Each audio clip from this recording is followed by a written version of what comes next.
Federico Raviola is the export director for a famous, highly regarded, one of my favorite Piedmont producers called Giacomo Borgogno.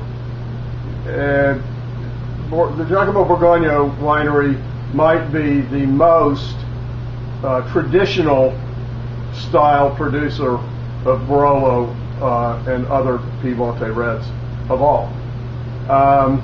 I love their wines for that reason. And we're excited that he's here with us this morning. And Federico, I was hoping you'd tell us a little bit about Giacomo Borgogno, the winery, yes, what it means to be a traditional Barolo producer as opposed to an international style modernist Barolo producer, a little bit.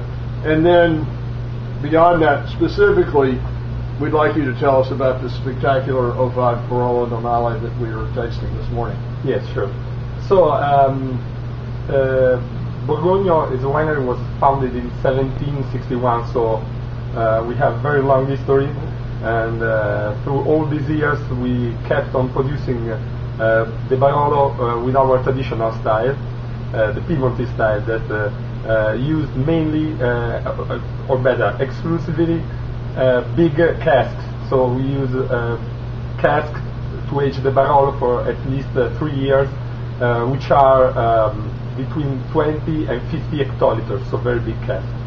And the other big difference compared to the most traditional way of winemaking, of Barolo winemaking, is to make very long maceration, as it was made in the past by our grandparents.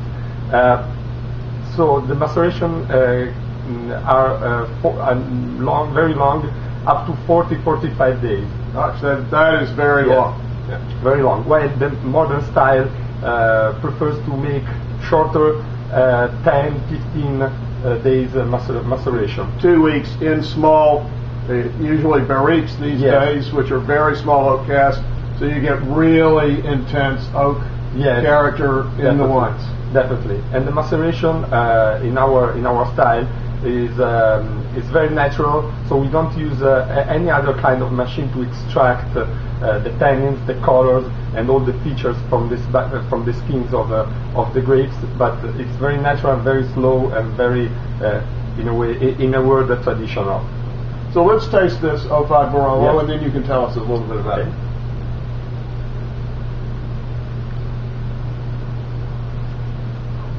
It's a good day. It's a good Thursday when you're drinking really spectacular Barolo at 9 o'clock in the morning. Yes, this is our typical Piemontese breakfast. So if you come to Piemonte, you can enjoy a glass of good Barolo at 9 o'clock. Yes, why not? Maybe, Steak, some cheese. 9 o'clock in the morning is very good time. Yeah. So 2005 Barolo was. For us, 2005 was a very good, very good vintage. In Piemonte, we used to say that the global warming is giving us a big help, since our grands used to say that in considering a decade, they had 1 or 2 good vintages for Barolo, and the other 8, 9 were bad. In the last decade, we have to say that the global warming is helping us, in the meaning that it's giving us more constant vintages, with slight differences between one and the other one, but the average quality is very good.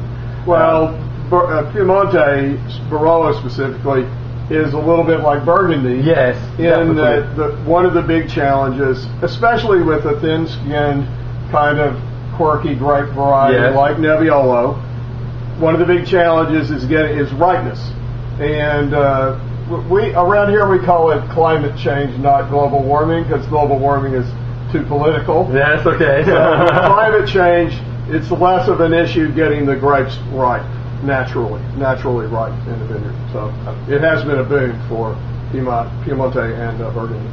Specifically, 2005 was a regular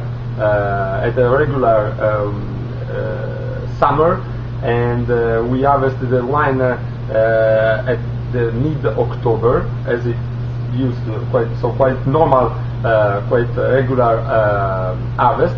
And but the last part of September was a little bit colder. That give us good tannins and good structure. So 2005 Barolo is a Barolo, a masculine Barolo that will be that is very good today if you match it as we used to do for breakfast with cheese. You will have a very good glass of wine and very good pairing. Well, a little tagliatelle with white truffles wouldn't be too bad either, would it? Yeah, that'd be okay for lunch. Yeah, for lunch. Yeah. For lunch. And now, then wild boar. Why not? Wild boar ragu for dinner. Yeah, for dinner. So yeah. we have three pairings for 1 day for 3 meals. That's good. Barolo. Sure. The story I like to tell about these wines is 15 years ago or so, when I was the wine director at the Wild Boar here, which of course is a grand award-winning restaurant with 3,000 different wines on the wine list, from probably the least expensive was $50 and the most expensive was $25,000 or so.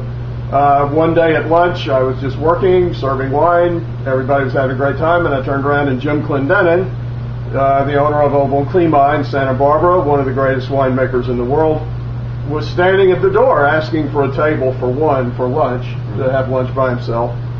And of course I was very excited to see Jim. I'd never met him. He's kind of an iconic figure in the wine world. And so he invited me to join him for lunch. I was thrilled to join him for lunch. And I said, well, I'm so excited you're here. Why don't you, without hurting me too bad, why don't you pick one bottle of wine from our wine cellar that you'd really like to have with lunch? And he, out of 3,000 wines, great Bordeaux's, great Burgundies, he picked a 1955 Borgogno Barolo Reserva. And we had it with lunch. And it was an absolutely spectacular wine at 45 years old. It was just one of the great Italian wines I've ever tasted in my life. And Jim and I have been very good friends ever since. So I have a soft spot in my heart for these wines, and it's well deserved. This is an extraordinary wine. You'd be proud to have it in your wine cellar. Thanks for watching. Cheers. Cheers.